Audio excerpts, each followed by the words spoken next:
broke away. I chipped away pretty hard, and nothing happened. Well, sometimes you need the right tools,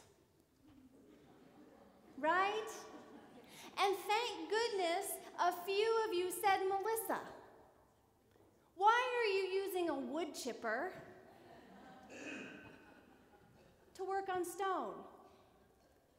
I don't know, what was in the toolbox. Sometimes you need the right tools. Thank goodness my friend Ron in the choir provided me with the right tools. Right? Hey, here we go, friends.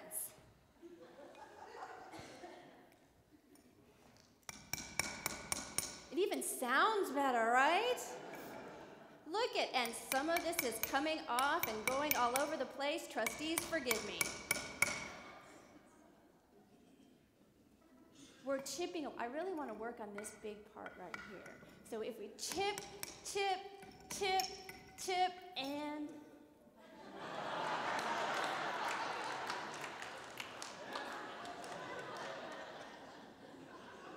if you have the right tools,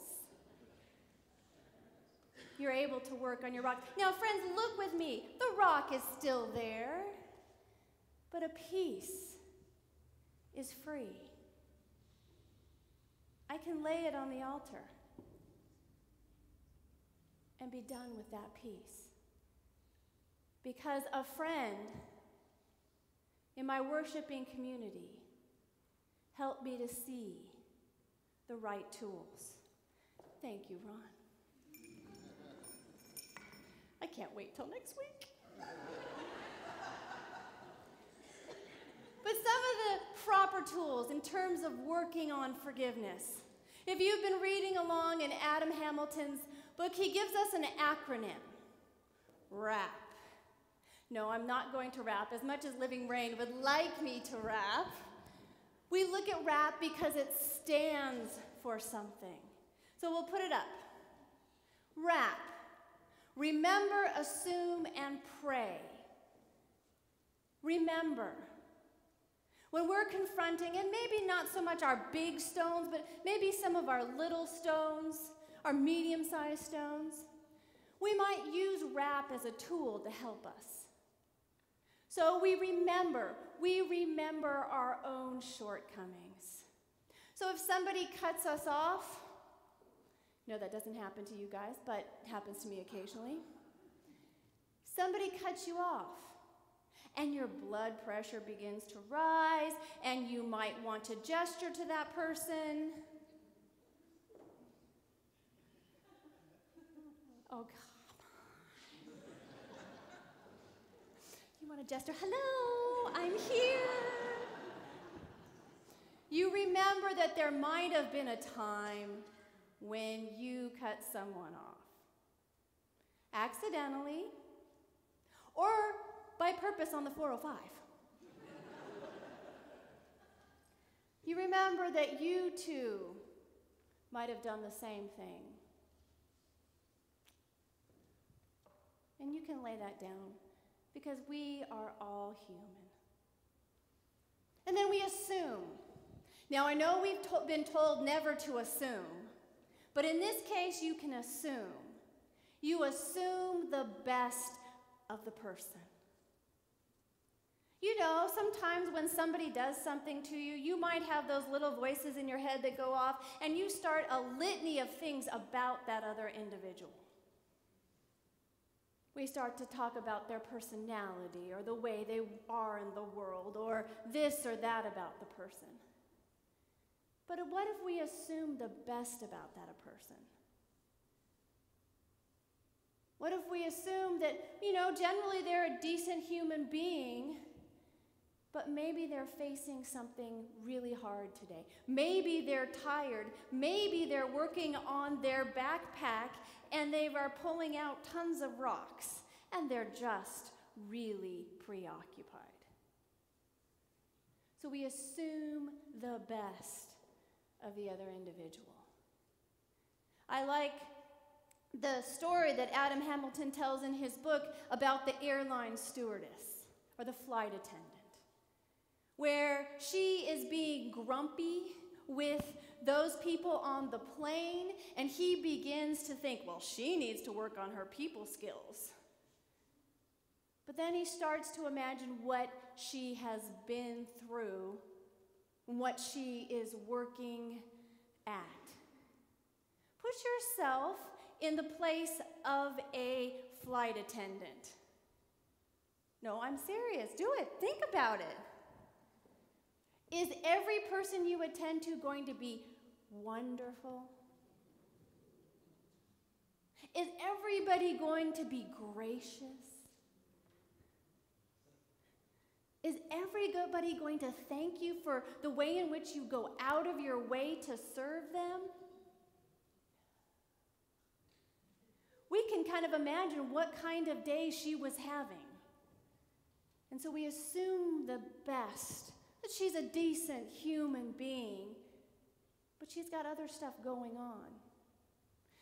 And so he then talks about it led him from being grumpy toward her and assuming the best about her and imagining what she might be facing, and that led him right on into praying for her. Have you ever thought about praying for the person or people that irk you, hurt you, say a sharp word toward you?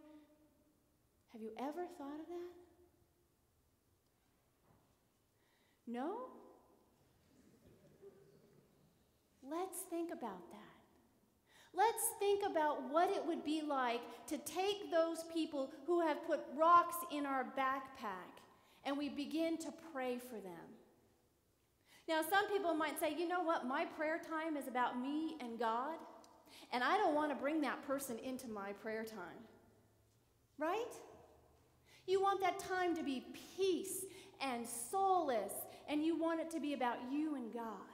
So why bring those people into that circle? Because if we bring them into our circle of prayer, we begin to take the rocks that we carry because of them to the altar of God, and we say to God, I don't know what makes that person do or think or be the way they are, but you do. Can you be the one who's in between us? Can you be the one that begins to work in our relationship or non-relationship and bring healing? Because I can't. So in your prayer time, you're bringing that person, that situation, that group into the presence of God and allowing God to be the one to work. Because we might not have the tools to do it. We might not have the insight that God has to bring about healing. Although, I know you guys don't do it, but sometimes I think I know more than God. Right? No, God doesn't need to work in that situation. I got it under control, right? Try bringing them to God in prayer and see how that allows you to take the rock out of your backpack and put it on the altar of God.